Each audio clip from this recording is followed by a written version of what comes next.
G'day ladies and gentlemen, welcome back to the channel. I'm of course Catalyst, and today we're going to be taking a look at the Path of Champions in Legends Runeterra. We're going to be doing something a little bit different today. That's because I'll be going over my favorite champions here in the POC. Now some of you might have saw the tier list I believe 2 days ago, and you might be wondering what's the purpose of this video. Isn't there going to be an overlap, or isn't this going to be the same thing?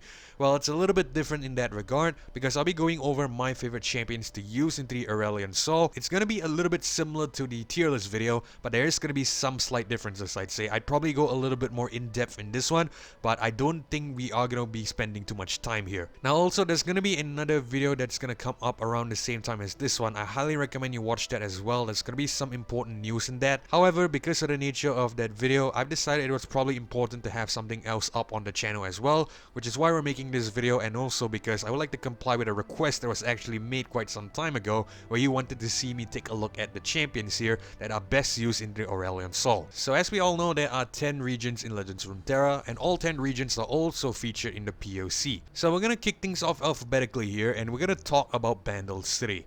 Now, Bandle City is represented by several champions here. The most notable of them is probably going to be Teemo, followed by the Veigar, Gnar, and then the Yuumi. So there are 4 champions represented by Bandle City here, and if I'm going to be honest with you, there's only one option that I would go for. That's because I haven't really played the Veigar. I've only just unlocked him like yesterday, or probably 2 days ago, I'm not really sure. The Gnar is still locked for me, and the Yuumi is still locked for me, so that means I've only played the Teemo, and I can safely say that the Teemo is one of the best champions, and possibly my favorite champion in terms of the Bandle City here to use into the game. So obviously with the Teemo, I have him at level 30 and 3 stars. His star powers that I have unlocked are Arm and Ready too. When allies attack, plant 10 poison puff caps on random cards in the enemy deck. Strike swiftly, +1 starring mana when your opponent draws a card with 1 or more poison puff caps on it. Create a fleeting poison dart in hand in his burst speed. So obviously, as you can see, this star powers here really facilitates or encourages the Teemo to plant a lot of mushrooms. Especially the Arm and Ready too. It's just gonna help Teemo out a lot in getting him to level up quicker. And of course with the right relics, it's gonna be even more busted. Now if you take a look at the starting deck here, it's not too bad as well. The Teemo here has access to a lot of mushroom planters like the Puffcap Pup, the Ava, and I believe the Chumpwomp as well. Puffcap Paddler is also really nice to have. So overall, you're gonna get consistent poison Puffcaps being planted into the enemy deck, and because of that, you're gonna get consistent damage as well. Now with the right relics, it's gonna be an even more insane combination. As you can see here, I'm running triple curators on the Teemo, but alternatively, if you don't have this setup, the Teemo works well with a lot of other options as well. You can potentially go with a Grand General's counter plan, if I could just find it of course down here. That way you can get a fleeting copy of the Teemo or potentially his champion spell in your hand. That way you can plant more mushrooms in the process. Now you can also go with a Gale Force if you have access to it. I know some of you might not have the Gale Force, but the Gale Force is also a very viable Teemo build here. So the Gale Force will work really well with Teemo because you're going to be able to get double attacks with the Scout, and if you pair this up with potentially a Gatebreaker, you're going to be able to consistently get Gatebreaker strikes every time you resummon the Teemo because he recalls upon round end. One thing to note, however, is that the Gale Force will not work. It will never work with the Grand General's counter plan.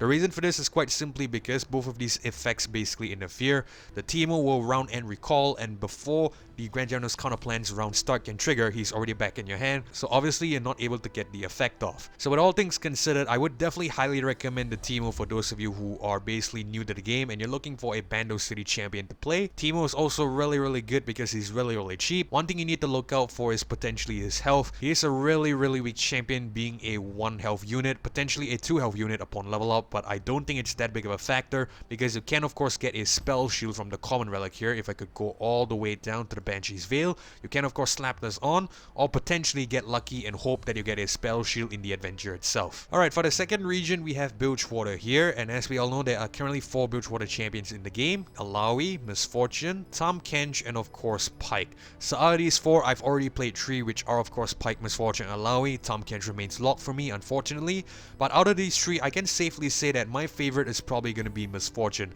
and the reason for this is quite simply because she is aggressive and easy to play. So she does stay true to overview here. She is a really aggressive champion. That's because you're going to want to attack consistently if possible with the Misfortune, although you need to be really careful because of her health stat. She is fairly weak on the early turns. She's also really susceptible to removal, stuff like the Culling Strike and Noxus decks. If you take on an Ezreal, you can potentially essentially go down to static shocks and the like true shot barrages and mystic shots and all that. A lot of stuff can basically remove her, but if you're able to keep her onto the board long enough, she is going to be a really strong champion.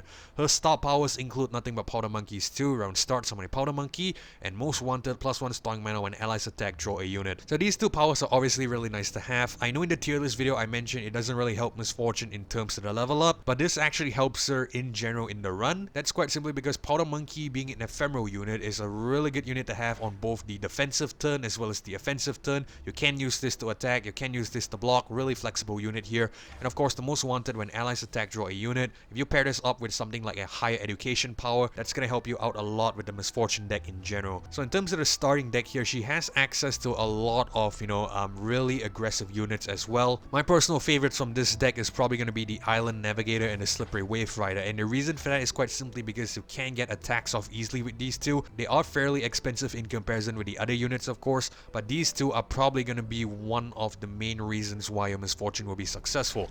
Having the Scout here will definitely help her out a lot, and basically the Slippery Wave Rider with Elusive will guarantee you get attacks without essentially having a blocker, which means you're going to be able to consistently have her skill trigger, which is the Love Tap, as well as the bullet time here. So this is definitely something that I'm looking out for every time I play a Miss Fortune. I want to try to get the Navigator onto the board early, as well as Slippery Wave Rider. I forgot to mention this in the Teemo as well, but basically the gist of the POC from what I found in my experience is that the faster you can close out battles, the faster you can bring on your cards and basically trigger the effect, the better. Because the Aurelion Sol, if we're using the Aurelion Sol as a benchmark, it really can spiral out of control as the game progresses. The longer you go into the battle, the more you drag out the battle, it's going to get a lot more difficult. So obviously you want to try to play aggressively from the get-go, get in, get the win, and get out. That's basically the 3 Gs here I'm going to promote. So in terms of the relics here, I am running a Shade Leaf, a Star Fragment, and a Storm Razor currently. One thing to note about the Miss Fortune is that she's a really flexible champion in terms of the relics. You can run a myriad of stuff on her and it's going to work really well. This is just one build that I was testing out previously, but my favorite build of this is probably going to be a build that you guys would definitely like, because first of all, the relics are guaranteed to be obtained from this one. You're not going to have to, rely on random drops from reliquaries and whatnot. So basically the build that I am talking about here is having a Luden's Tempest, if I can find it first. Luden's Tempest on Miss Fortune, followed by a Tempest Blade if we scroll all the way down. Where's the Tempest Blade? It is up here. And of course a Crown Guard Inheritance as well, that is going to be higher up on the list under the C category. There we go.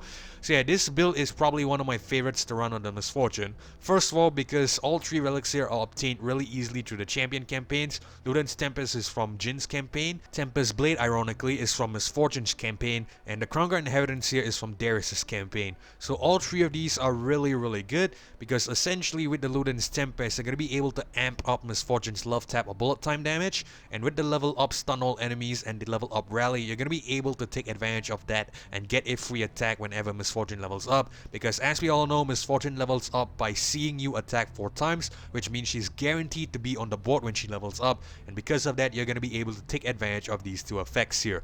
Other alternative options that you can use on the Miss Fortune as well are probably things like the Allies have Challenger with the Loron Blade Rack. You can also go with a Troking's Crown down here, Allies have Overwhelm. And the reason for this is quite simply because if you are able to have Miss Fortune's units, which you're gonna give Challenger and Overwhelm to because of these 2 relics, if you're gonna be able to have them challenge, you're gonna be able to get better chances to attack. And because you have the Overwhelm, if Miss Fortune is able to kill the blockers with her skills, you're gonna be able to deal direct damage to the Nexus in the process. So yeah, a really flexible champion, works with a lot of stuff. You can of course experiment. I haven't tried every single possible combination yet obviously, but this seems to be the best for me and I highly recommend this if you're running the Miss Fortune. Alright, so next up we're going to talk about Demacia, and if I'm going to be honest with you, Demacia is a really interesting one here because all 3 Demacian champions are insanely OP. The Garen is great, the Lux is amazing, and the Vayne of course is just awesome, I would say. But if I had to pick a favorite out of this 3, I'd probably gonna go with the Vayne. So the Vayne is a really cheap champion, and again, I think you can see the pattern here. Aggression is probably gonna be the main thing I would promote or basically focus on here. So the Vayne is really aggressive because you're gonna want to attack several times with her. She operates somewhat similarly to the Miss Fortune because she also levels up after she's seen you attack 4 times, but you're gonna want to run a different set of relics on her. I'll get to that in a second. But in terms of the star powers on the Vayne here, Night Hunter, +1 starting mana when an allies equipped, give it scout this round, and of course it must do something too. Round start, if you have the attack token and fewer than 2 equipments in hand, create a golden spatula, grant it a random keyword. So yeah, if I'm gonna be honest with you, Vayne is probably my pick for a Demacian champion. That's because, again, like I said, she's really aggressive and really good. Getting the scout every time she's equipped is gonna be insane, because you're gonna be able to get a couple of attacks every turn. You're gonna be able to progress the level up really quickly as well if you're able to get it onto the board to see those attacks commence. And of course, with the keywords from the it must do something too, you're gonna have a lot of fun playing the Vayne. I can promise you that. I have played the Vayne. So in terms of the starting deck here, there's a lot of equipment synergy here. Demacian Steel, Steadfast Elfling, the Zealous Ranger Knight, Faithful Wolfdog as well. These are all really good with the Vayne. I would say the most prominent cards that you're going to be using here is probably going to be the Faithful Wolfdog. I actually like this unit for some reason. There's a lot of good stuff, if I'm going to be honest with you. Steadfast Elking getting the tough is also really useful. There's just a lot of good stuff with the Vayne in general. You're not going to have too much trouble playing Vayne, in my opinion. Her deck is just insanely cheap, insanely valuable. Even the expensive cards like the Kind-Hearted Recruit here with the double Time Watch will allow you to play that faster. Same with the Condemned here with the -1 cost. It will help you out a little bit more. But again, the star of the show here is probably going to be the Vayne itself. So yeah, with the Tumble, you're going to be able to get a lot of attacks in, you know, one turn potentially. That is going to be insane. And especially against Aurelion Salt, you're going to want to get as many attacks as possible. That way you can close out the game faster and sooner and quicker. Same like Misfortune, the 3Gs again. Get in, get the win, and get out. So obviously Vayne is a really good pick here in terms of Demacia. So in terms of the relics here with Vayne, she's also fairly versatile. I like running this particular build here, the TK's Crown, Archangel Staff, and against his Rage Blade here. And the reason for this is quite simply because the Overwhelm, even though I mentioned you can get an Overwhelm from the star powers, you might want a consistent Overwhelm with the TK's Crown. That will actually help you out rather consistently. So this is something I really like to have. Combined with the Golden Spatula stat buff as well as potentially keywords, yeah, you are going to get a really insane board or potentially a really insane champion. So in terms of the Archangel Staff as well, round start refiller Spellman are a really decent option to have, mainly because the Vayne here will be taking advantage of playing a lot of tumbles. So assuming that your Vayne has not leveled up yet, because if I'm not mistaken, a level 2 Vayne creates a 0 cost tumble, the Archangel Staff is going to help you out a lot with a pre-level 2 Vayne. So basically a level 1 Vayne, that Archangel Staff is going to allow you to play tumble more consistently, but after that it's probably going to fall off a little bit more. But again, like I said, this is for that immediate power spike. Aggression is really important in this mode, and against this Rage Blade is also a no-brainer because we are going to be attacking many times with the Vayne.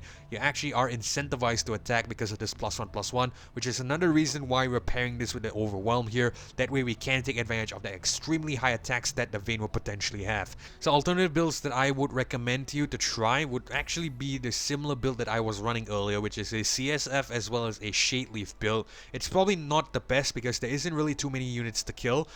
This could be fairly useful just to get that initial kill on a, you know, weaker unit when you're summoning on the first turns or whatnot, just to transfer the elusive to Vayne. That way she guarantees attack and you don't have to rely on the Overwhelm. But I think overall Overwhelm might be useful here, but this is definitely not a terrible pick here. This is fairly viable. I have not personally tried it, but you know, on paper it seems like a really good set. However, there is one relic that you're going to want to stay away from, and that's probably going to be the Gale Force with the Scout Round and Recall Me. I know the Scout seems like a decent option, but the Round and Recall Me is the killer here. This is going to actually interfere with the Vayne massively, and it's going to affect leveling her up essentially. You're not going to be able to level her up because you're going to be recalling her before she's able to see you attack 4 times. So I don't think the Gale Force is a good pick here. I think there might be some way to finesse it to get, you know, 4 attacks in 1 turn. I haven't actually personally tried it yet, but if there's a way to get that, it could work. But obviously it's not the most consistent and I don't really recommend it. I would suggest this build. This is probably the more better build in general. Alright, up next we have the Freljord region here. So the Freljord is a really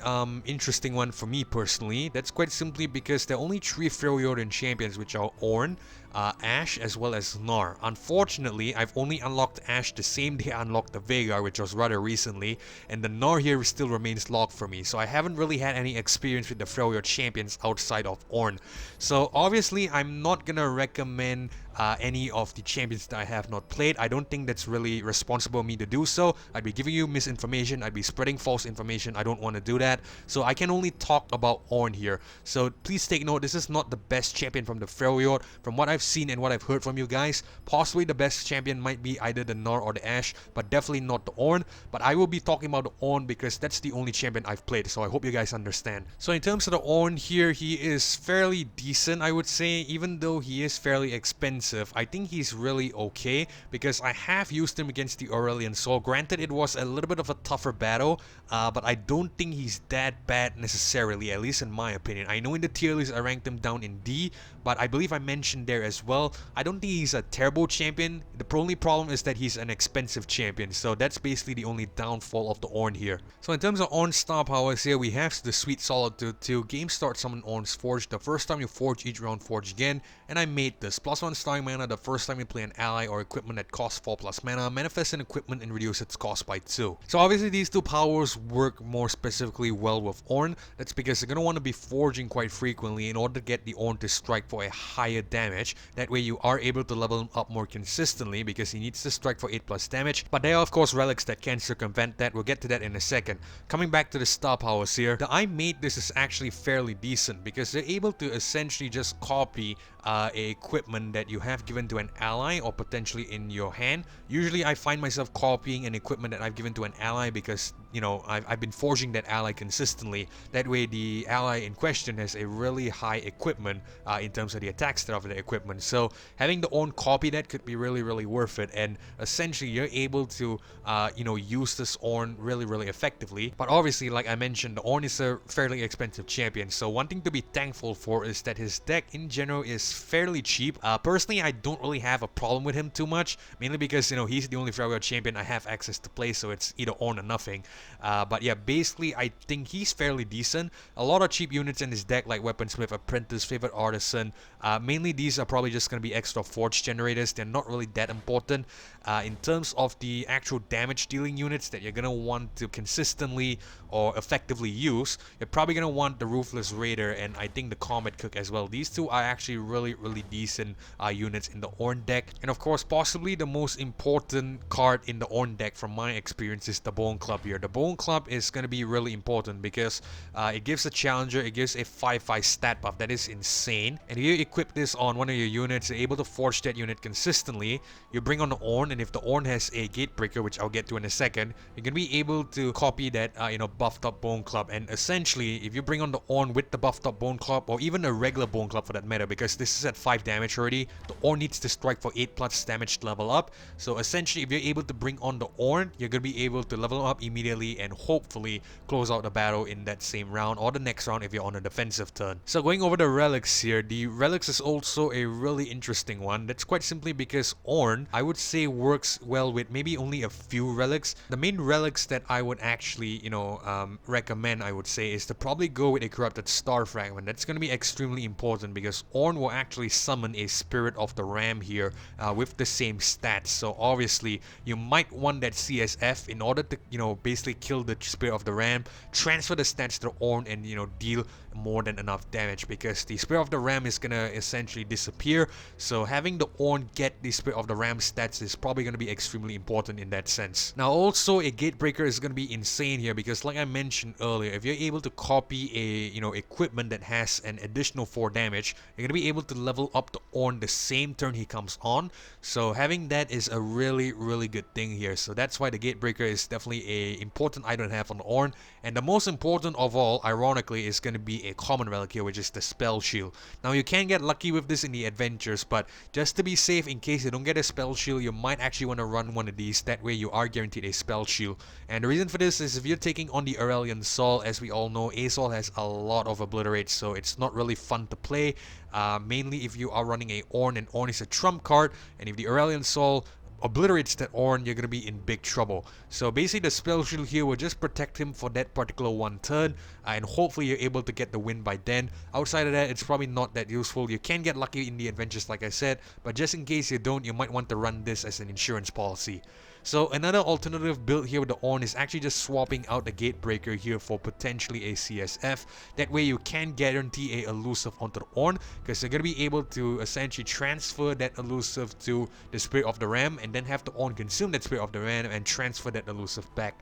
One thing to note is that you want the Shade Leaf on top and the CSF at the bottom if you're running that build, because if you have this at the bottom, it's not going to transfer the elusive. It's going to kill the unit first before it transfers the elusive. So you want the support elusive on top. That way you transfer the elusive first, and then the CSF kicks in, and then you transfer that elusive back onto your Ornn. Hopefully that makes sense. Hopefully I didn't confuse you guys there. But yeah, that's definitely the game plan with the Ornn.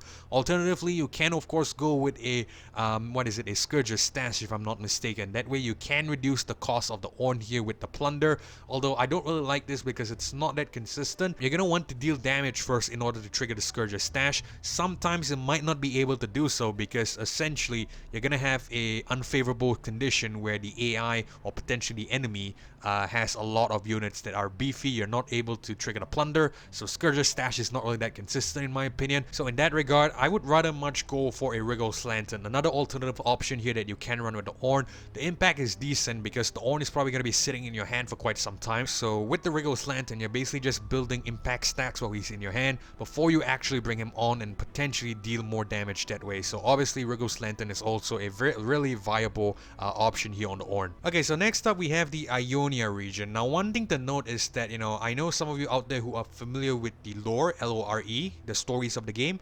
There's a lot of Ionia champions theoretically in the POC, but we're just gonna be talking about, by the game's definition, Ionia region champions. So that means I'm not gonna be talking about Jhin or Kayn, even though they are theoretically from Ionia, but unfortunately the game classifies them as Runeterra region, so we're obviously not talking about that.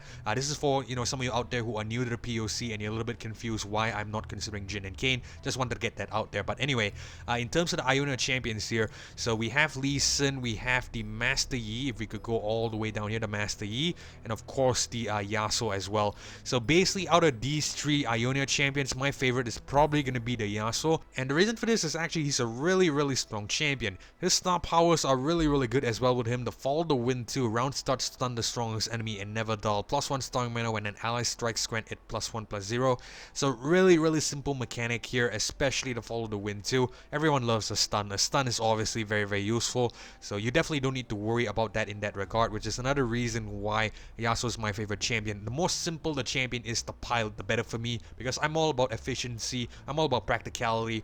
As long as it gets the job done, it gets the job done. So yeah, Yasuo is all about that. I would say stunning is always really nice to have. Ally strikes when it +1/+0 is also really good, because essentially you're going to be able to get a lot of stat buffs on the Yasuo, because the Yasuo will strike any stunned enemy. So in terms of the starting deck here, another really good set of cards for the Yasuo in this regard, mainly because there's a lot of units that you can make use of. Shadow Assassin is really good with the elusive, where is that damn thing again? The Navori Blade Scout, there we go. Really cheap unit and also has elusive on turn 1. Really good stuff. Blast Cone Seedling with impact and barrier, really flexible option. You can play this defensively or offensively, and of course a lot of stun spells like Concussive Palm, the Steel Tempest down here, and I believe the Will of Ionia, the recall as well. And who can of course forget about Yasuo's brother Yone? That's also going to help you out a lot because that's an additional 2 stuns on top of that.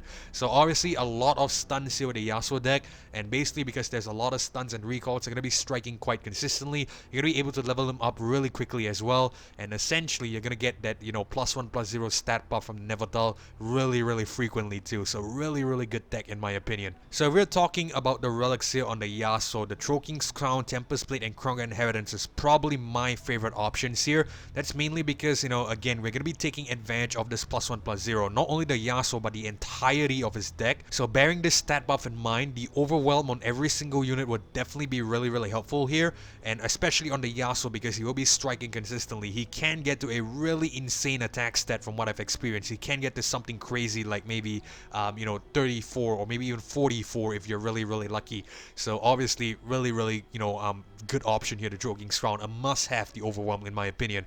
And the Tempest Blade here, when I level up stun all enemies, another really good pick here. You will want to be a little bit careful with this one because essentially you're going to want to bring on Yasuo upon a turn where he's able to stun as many enemies as possible. That way you are getting the maximum value out of it, and you're essentially not wasting this particular relic because it only triggers once. Same thing with the Kronga Inheritance, because you're going to be able to get a potential stun on the entire board of enemies here. You're going to be able to get a rally on that same turn. You're going to be able to get a open Nexus attack, so that's definitely a really good option here. One thing that's really nice to add as well is the Tempest Blade and Inheritance is same like the Misfortune. You're going to be able to get those from the Champion campaigns, Tempest Blade in Misfortune's campaign, and then Inheritance in the Darius campaign, which is really easy to get, in comparison with the other relics here that are usually obtained through random drops. So that's basically half your build done, or at least 2/3 2/3 of your build if you're being more accurate with mathematics here. 2/3 of your build with a Yasuo is pretty much guaranteed. Tempest Blade and Crown Inheritance, you just need to get maybe a little bit lucky and get a TK's Crown.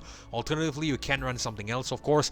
Personally, I would say I would go for maybe a Challenger that could also be really decent. That way you can challenge units if you need to, but obviously not the best bet, you know, compared to the Overwhelm. You can of course go for something like a Bounty Hunter's Renown. That way you can strike for even more damage and essentially, you know, immediately get Yasuo to a higher attack stat. That could actually work out as well. Assuming you don't have that either, you can go with a counter plan too. Having the Steel Tempest with a Yasuo could be decent, but one thing to note is that Steel Tempest only triggers on the enemy's attacking turn, your defensive turn essentially, so it's not really that consistent, I would say, the Grand General's counter plan. Another one that I would recommend, I think would be fairly decent, is the Everfrost here. That way you can get a stun upon that same turn you summon the Yasuo, so essentially, instead, you know, assuming that you have, say maybe, let's see, you've already stunned 4 enemies that round, you are able to bring on a Yasuo in order to level him up. You can potentially use this Everfrost here, have Yasuo come on, immediately get that 5th stun, and immediately level him up and get the rally and just close out the game. So that is definitely a viable option as well.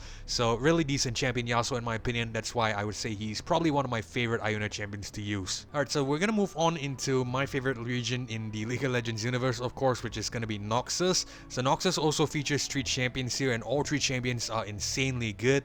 In my opinion, they are probably not as strong as the Demacian options here, but they are fairly decent as well. So obviously, a really good region in my opinion. We have Annie here for the first Noxian champion. We also have the Darius and a LeBlanc as well. Out of these 3 champions, I would say LeBlanc is a no-brainer option here. LeBlanc is arguably the best Noxian champion to use, and possibly even the best champion overall. That's debatable because there's quite a few in contention for that right now. But in my opinion, I would say LeBlanc is definitely a go-to if you're looking for a Noxian champion. The reason for that is quite simply because of a cost, really cheap 3-cost champion here. So that means she's going to be able to come onto the board earlier in comparison with the Darius, which will come on at 6 cost and potentially be a really late game champion. The Annie here comes on early, but she is really weak because of her health. LeBlanc is arguably the best of both worlds, somewhere in the middle, 5-2, a little bit on the weaker side in terms of the health, but obviously you can offset that with potentially flat out aggression, which is basically how the Noxian decks like to play, or potentially getting a spell shield or some sort of protection on her as well. But LeBlanc is probably the best in my opinion. So her star powers here are really nice as well. Everywhere, every one, +1 stunning mana. If you've leveled a champion this game, when allies attack, summon an attacking ephemeral LeBlanc, and of course deceptively deadly too. Round start, create a fleeting sharpen resolve in hand, it costs 0. So this is probably not that important. You have a really OP build, but I'm just gonna talk about it as well. The sharpen resolve is really nice to have because of the 3/2 stat buff. So obviously at 0 cost, this is a 3-cost spell. You can play this constantly and it's gonna help you out a ton. Everywhere, everyone, getting the ephemeral attacking LeBlanc is just amazing because essentially that just means you're going to be able to deal even more damage that way. So really aggressive champion, really good champion. In terms of the starting deck here, we have a really cheap deck as well, as you know it is with the Noxian decks. I would say they're all fairly cheap because Noxian is more focused on an aggro playstyle, which is really synonymous with how I like to play. But yeah, basically the LB deck here is really good. A lot of cheap units that you can potentially take advantage of. If you have that Sharpen Resolve, you're going to be able to you know, benefit from that greatly.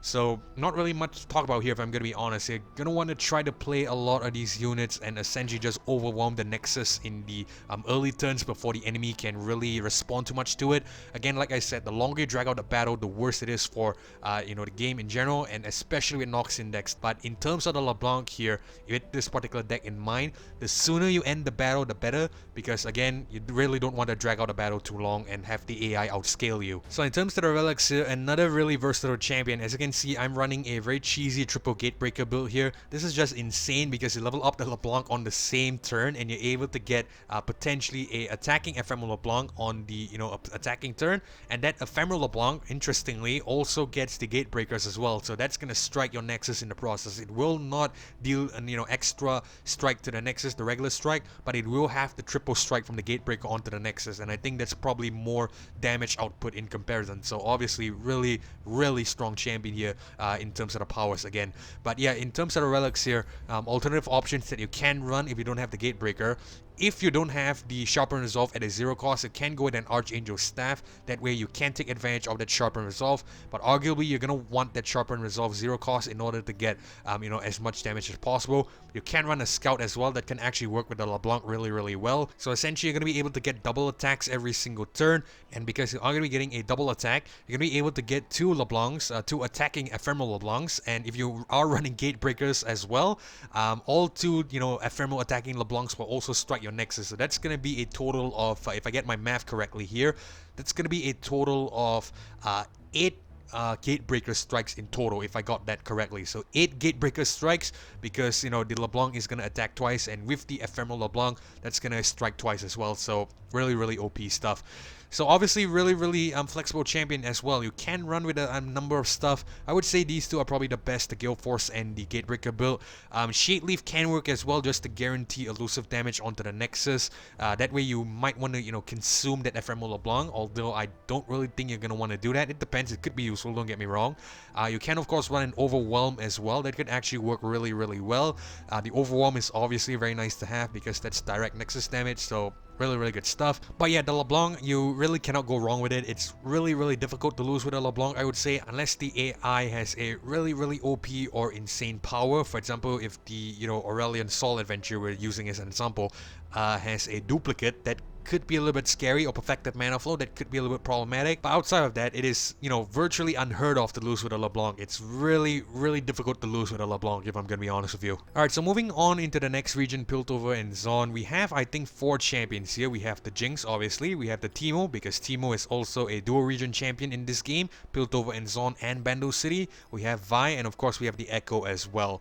So out of these 4 champions, I'm not gonna select Teemo because we've already used him as a candidate for the Bandle City. What I will say is that my favorite out of this set is probably going to be the Jinx. Now, I know some of you out there are probably not as fond of the Jinx because she is really a face roll champion, if you will, in the POC. All you have to do is just summon the Jinx and basically she will take care of everything herself. But again, like I mentioned, I'm all about practicality, I'm all about efficiency, and when you're new to the game, or potentially, you need to essentially get a win, you're not really aiming for, winning in style or playing in style. You just want to get the job done. So in my opinion, I would say the Jinx is probably a really good champion for that particular purpose. So in terms of the star powers here, we have what's the worst that can happen to when you play or discard a card, deal 1 to the enemy Nexus and 1 to a random enemy, and of course wreak havoc, +1 stun mana. When you level up a champion, create a Super Mega Death Rocket in hand. So the Super Mega Death Rocket is something that you might be able to trigger if you have the right relics, but trigger consistently, I should say, if you have the right relics. But usually you're going to be relying on the what's the worst that can happen too. That's quite simply because every time you play or discard a card, you're gonna deal 1 to the enemy Nexus and 1 to a random enemy. That's just basically chipping down the Nexus really slowly, or eventually, I would say. This feels more like a Noxian power, if I'm gonna be honest with you, more than a Piltover power.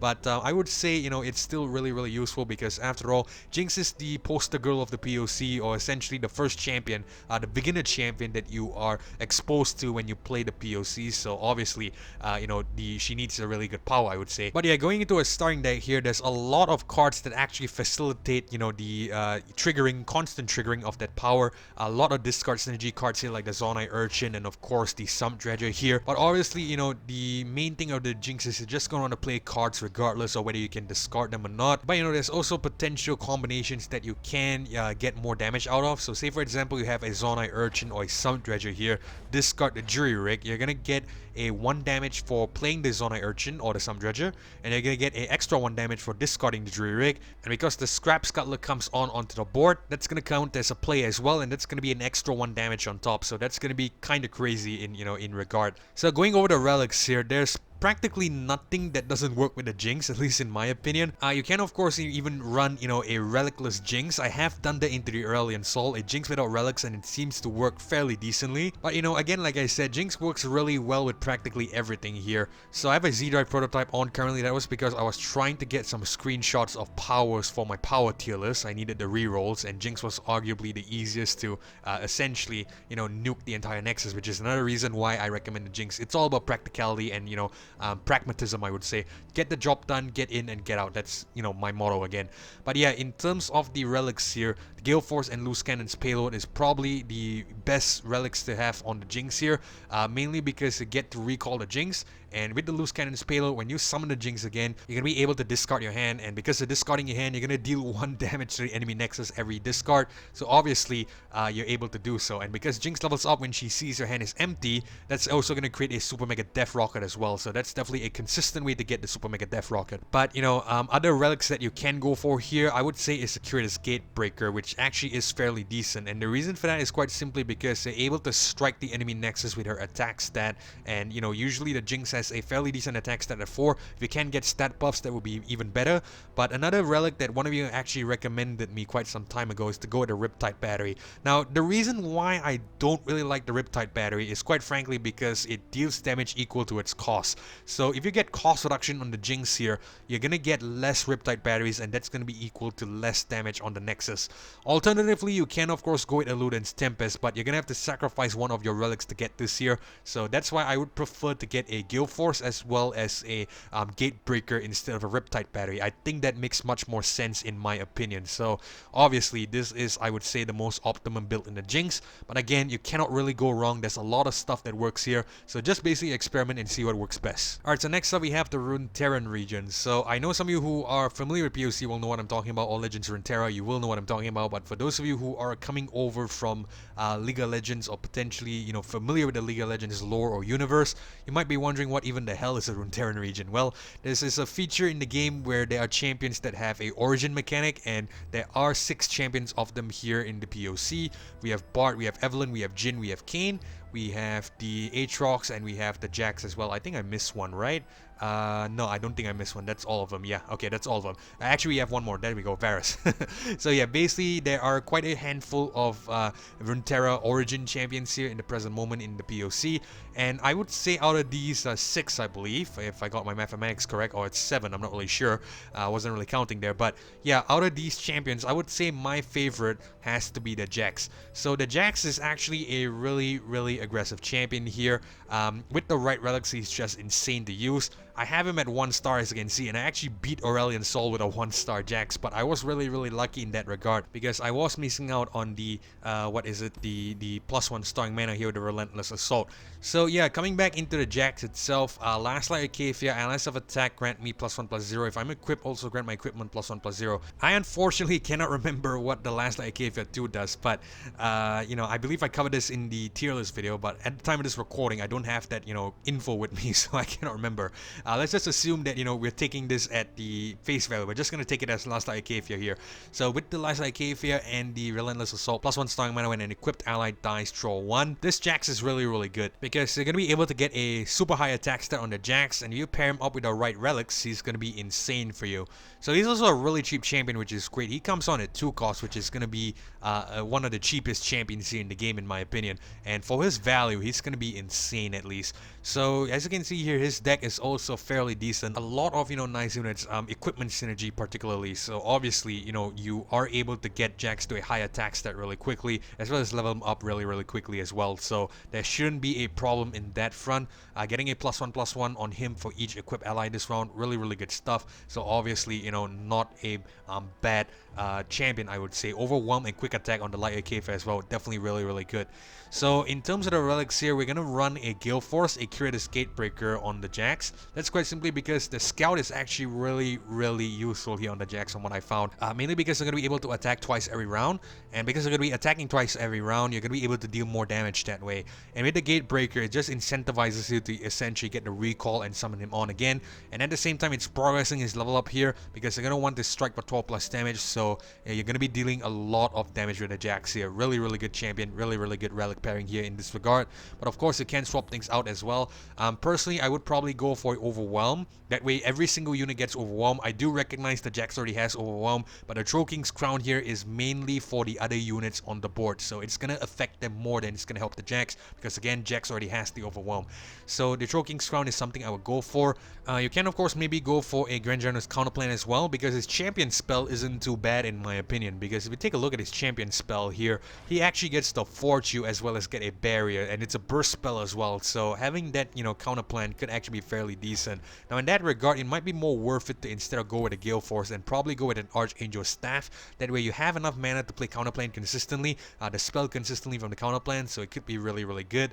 Again, you cannot go wrong with the CSF and elusive combo as well. That's just a fairly decent one to have on, you know, most champions overall. Have the CSF and elusive just, you know, consume the next supported ally and essentially just transfer the stats and keywords on. That way you are raising Jax's attack stat, progress is level up, and at the same time getting elusive on him, which is, in my opinion, really, really good. So another build that I have seen as well, my good buddy Spicy Toast actually tried this, and essentially I wanted to do this quite some time. Unfortunately, didn't really have the time to do so. Hopefully we have some time later on.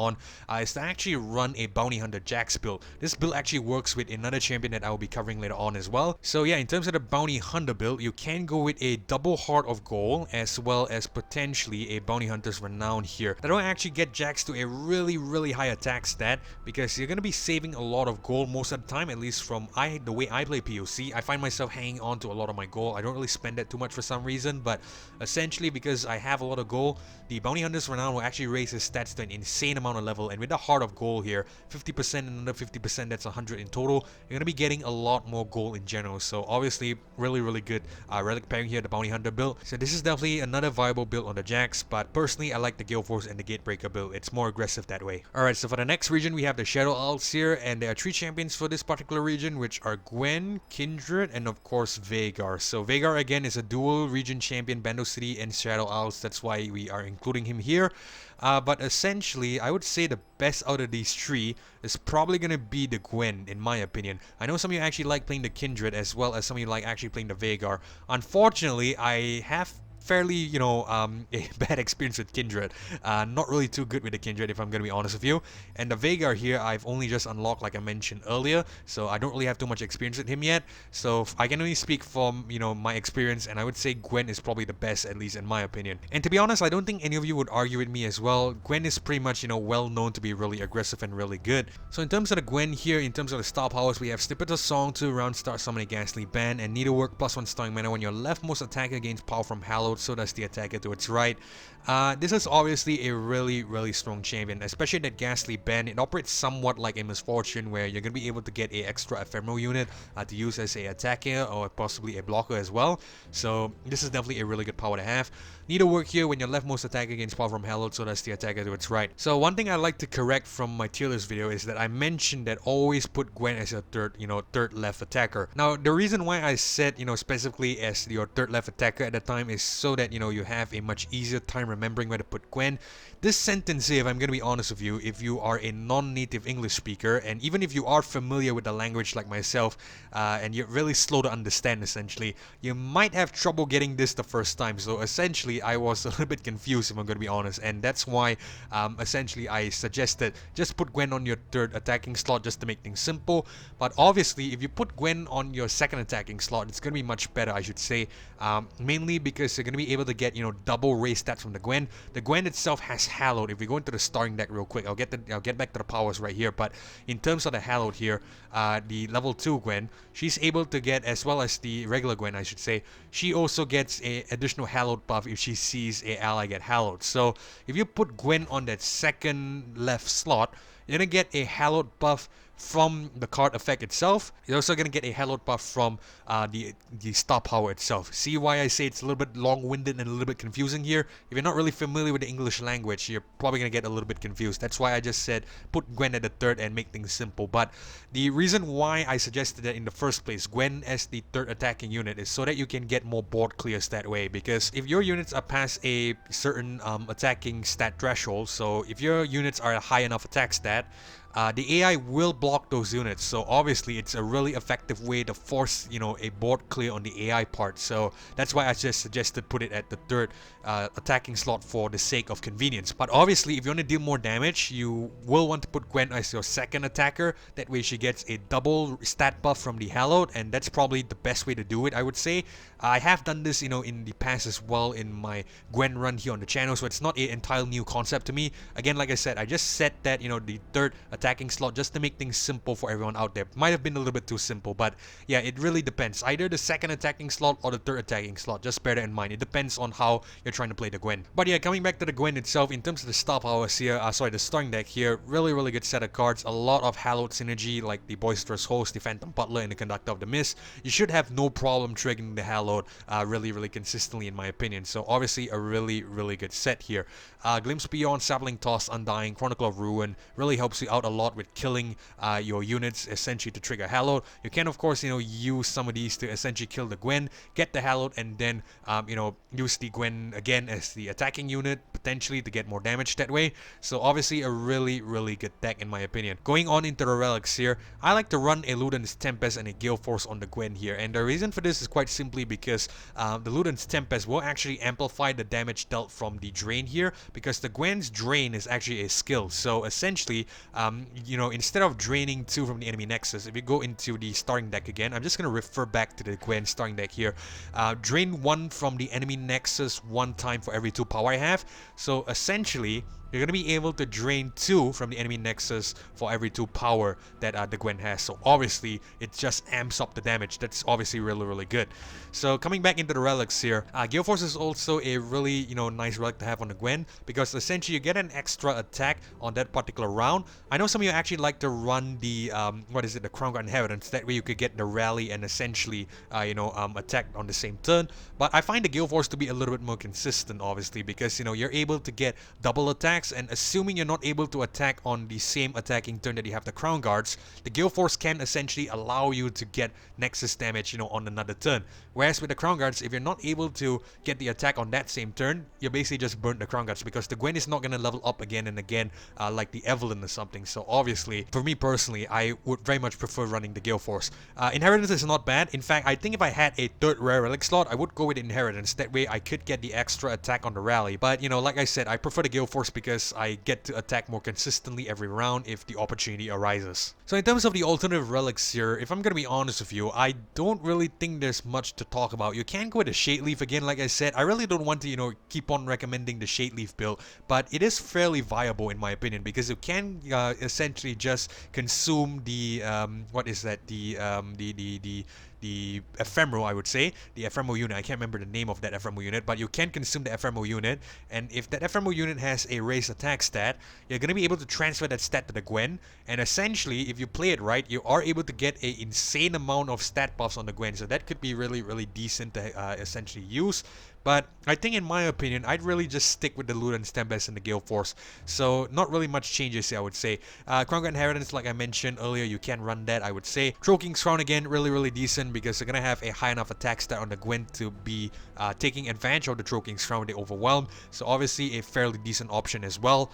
You can of course run stuff like maybe a, let's see, where is the damn thing again? The Guardian's Orb could also be great, because they're going to be using the Gale Force to recall and then resummon again. So having the Gale Force to essentially give epic items could also be decent, but Luden's Tempest and Gale Force is probably a build that I would go for if you are looking for a Gwen build that is a little bit more easy to use. Alright, so moving on to Shurima here, we have quite a few champions for the Shurima set. These include Kai'Sa, Nasus, and I believe I think that's about it, right? Yeah, that actually is about it. We only have Kai'Sa and Nasus in terms of the Shurima set. Oh, sorry, I forgot about Talia here. Yeah, so we have Talia, Kai'Sa, and Nasus. Now, in my opinion, out of these 3 champions, I actually like the Kai'Sa the most compared to the other 2.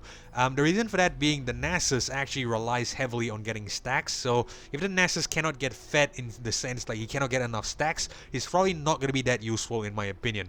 As for the Talia, really reliant on landmarks, so obviously not my best pick. I would really much prefer a easy to use and aggressive champion, so in that sense I would recommend the Kai'Sa for newer players out there. Kai'Sa is actually really aggressive, even though it says she's a combo playstyle champion. That's quite simply because you're going to be able to attack consistently and not be too worried about not being able to get landmarks off, or essentially not being able to get strikes off or slays off with the Nasus stack essentially. So Kai'Sa's star powers here include from Prey to Predator 2, round star, grant your strongest ally a random positive keyword, and Void Touch, +1 starring mana, allies with 3+ positive keywords have +2/+2. So really good keywords for the Kai'Sa here, obviously, because we all know she operates off the Evolve keyword. The Evolve really will give you a +2/+2 once you have a 6+ positive unique keywords on every ally. Hopefully I got that right because it's quite a mouthful. A lot of these mechanics, as the game has evolved or potentially progressed from, the humble beginnings at the beginning of Foundations onto now, there's a lot of convoluting and, confusing and long-winded mechanics and whatnot, which isn't bad, but obviously a lot to remember, I would say. So let me just double check what Evolve does for you. If I could just check it, of course. Unfortunately, I cannot. But yeah, basically, there we go. +2/+2 once you have units with 6+ other unit positive keywords in play this game. So yeah, really the star powers here basically just progresses that a little bit faster because you're going to be able to get a random positive keyword on the round start. And at the same time, you get a, a extra +2/+2 when you get 3+ positive keywords. So in total, you're going to get a +4/+4 if everything plays out correctly. Now, in terms of the starting deck here, Kai'Sa, one of the more aggressive champions because you're going to be able to get her ability off really, really quickly, and you're going to be able to easily evolve her as well because all you need to do is just, get, a couple of keywords off, and that's not really a hard thing to do in my opinion because there's going to be a lot of units in the board, in the deck, like the Void Seeker, sorry, not the Void Seeker, where the hell is it? The Voidling here, the Voidling, and I believe the Belvefi Elder, and of course the Hive Herald as well, the Void Blaster. They are all really, really decent at essentially, progressing that evolve keyword mechanics. So it's not really a difficult thing to do to get Kai'Sa to get evolved. And when she does get evolved, all you need to do is just bring her on and she instantly levels up for you with, minimal effort at all. So one of my favorite champions to play, really easy to use, really, really simple as well. In terms of the relics here, I am running a Luden's Tempest and a Voidborn Carapace here. So the Luden's Tempest is obviously a no-brainer as well, mainly because in terms of the starting deck here, the Kai'Sa has a, the Ikafian Rain. So deal 1 for each positive keyword the Kai'Sa has. So essentially, the more keywords you have, the more deal 1s you're going to do with the Ikafian Rain. And with the Luden's Tempest, obviously, that deal 1 is going to go up to a deal 2. So this is definitely a really, really powerful thing to have on the Kai'Sa, at least in my opinion. So as you can see here, I also have a Voidborn Carapace here. When any unit dies, grant me its keywords. This could be decent, especially if the AI has a keyword that you do not have on your Kai'Sa here. This is also a relatively new unlock for me. I have not actually tried this out yet, but it is a really, really decent relic here to have on the Kai'Sa in my opinion. Now, before I had the Voidborn Carapace, what I used to run essentially was probably a Shade Leaf and Star Fragment build again, or potentially even the the Trollking's Crown or the LSF Challenger. So I think you can tell this is probably a very common theme here. I am running these 4 relics quite frequently because they are really, really good. Mainly, I would say the CSF is probably a little bit better because you get to transfer the stats onto the Kai'Sa, but the Elusive is also fairly nice to have as well. So it's really situational. I haven't really decided on which is better yet, but these two are definitely up there, I would say, options that I would possibly run on the Kai'Sa. You can, of course, go with the Riggo's Lantern as well. That can actually work because you get an impact twice if you have the Kai'Sa in hand, and because the Kai'Sa is a 5-cost champion, so she's going to be in your hand for quite some time, you can potentially make use of this. So essentially, you're going to bring on a Kai'Sa with a couple stacks of impact, and that's going to be another keyword as well. So you are progressing a level up in the process. Could be a really decent option, but yeah, basically that is what I would run on the Kai'Sa in my opinion. Alrighty, and for the final region in the game, it's going to be Mount Targon, or just simply known as Targon here in the POC or in Legends of Runeterra. There are several Targonian champions here, which are of course the Leona, the Yuumi, which I have, still locked here, haven't unlocked her yet, and of course the Diana. So basically, I think you can already tell, if those of you who are familiar with POC, what option I'm going with here. It's Diana. Hands down, it's just Diana. No question about it. It's a no-brainer pick. Diana is the best in my opinion. So the reason why Diana is the best is because, again, really aggressive champion, really, really cheap champion, and you really cannot go wrong with Diana. Remember how earlier I said there is a contention for probably the best champion in the POC? I believe Spicy said this in my tier list video as well, and he is correct because, Diana and LeBlanc both are really, really strong, and these two champions arguably are possibly, the strongest champions in the entire mode. So yeah, in terms of the Diana here, star powers really, the Outcast Edge 2, LSF Nightfall, grant me +2/+0, and Quick Attack. If you already have Quick Attack, grant me double attack instead. Twilight Offering, +1 starting mana. When you play your first card each round, refill 1 mana. In my opinion, this Diana is just a no-brainer pick because of the Outcast Edge 2. If you pair this with a Gale Force, this is just an insane power, an insane combination, hands down. That's all I'm gonna say. But also on the side note, the Twilight Offering here makes, triggering the Nightfall really easy thing to do. Essentially because with the cost reduction for every first card you play, well, not really cost reduction, you get your 1 mana back, but in a way it could be considered cost reduction because mathematically it's the same thing. It's a lot of permutations here, but essentially it's more or less the same thing. So you should be able to trigger the Nightfall really consistently with Diana here. And again, with the Gale Force, it's really difficult to lose with the Diana here. Even if you don't have the Gale Force, essentially you can still make this work, although it's going to be a little bit more slower compared to having the Gale Force. So obviously it's not a bad Targonian champion here, especially if you're new and you want a really quick and aggressive champion. So in terms of the starting deck here with the Diana, a lot of Nightfall synergy obviously. Dustbringer is probably going to be one of your best cards, ironically, even though it doesn't have Nightfall because of the Dust Petal Dust. That way you get to bring on Diana for cheaper potentially on the turn 1. Lunari Shade Stalker, another really good unit because of the elusive. The Crescent Guardian with Overwhelm is not that important, but also really decent in my opinion. But yeah, in general, just a really solid deck for the Diana here. Nothing really too bad, I would say. Nothing really too weak, I would say. Really good stuff here for the Diana in my opinion. Now in terms of the relics here, I like to run a Gale Force and a Troll-King's Crown.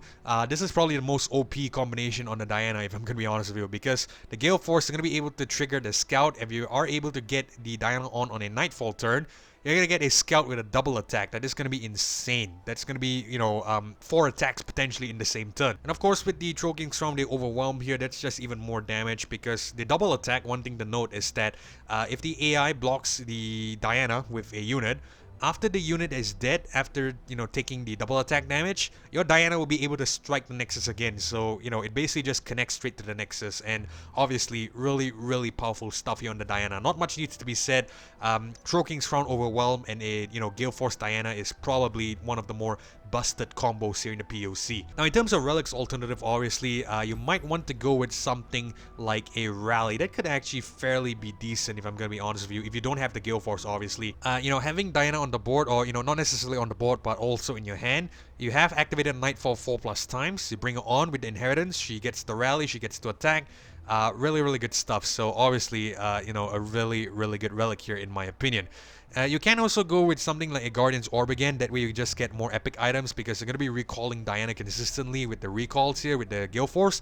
So it could be fairly decent to have. Now you can of course also go with the Bounty Hunter's build, which is again the Bounty Hunter's Renown, which is over here. And of course you just run double Heart of Golds here. I unfortunately don't have the 3rd relic slot here, so I don't have that. But if I had a 3rd relic slot, double Heart of Golds here just to complete the Bounty Hunter's build. Really good build here with the Diana. Obviously a really powerful one because you're going to be able to get a +1/+1 for every 200 gold again, and you should be able to get a lot of gold in this one. So not a bad pick, not too shabby I would say. Alright guys, and there you have it. That is all 10 of my favorite champions to use here in the POC. So this is basically an opinion based on the Aurelion Sol adventure, mainly because I have played all these champions to the A-Sol, so I know which champions are really good, at least in my opinion. So these are definitely what I would recommend for newer players out there who are looking for a champion to go the long distance, I would say. If you like a champion that will carry you through most of the adventures and eventually beat the A-Sol, these champions are definitely, in my opinion, the way to go. One thing to note, however, is, like I mentioned in the video, there is one region that I cannot really 100% confirm, and that region is going to be the Freljord region, because I only have Ornn unlocked. I unfortunately don't have enough experience with the Ashe, and I definitely still have Narlock, so I cannot say for certain which Freljord champion is better. But based on my experience, my personal experience playing the Aurelion Sol, Ornn seems fine, should be okay, but obviously could be bad because of its cost. So anyway, I hope you guys enjoyed this video, and if you did, consider leaving a like as well as subscribing to our channel. I really do appreciate that support, but most importantly, it's so that you don't miss future episodes or uploads of Legends, Runeterra, or Path of Champions content just like this one. I've also just launched channel memberships here on the channel, so feel free to join if you'd like to support me a little bit more. More information on that on the memberships tab on my channel page. But either way, thank you guys so much for watching. Thanks for joining me as well. Hopefully I catch you guys in the next one. Goodbye.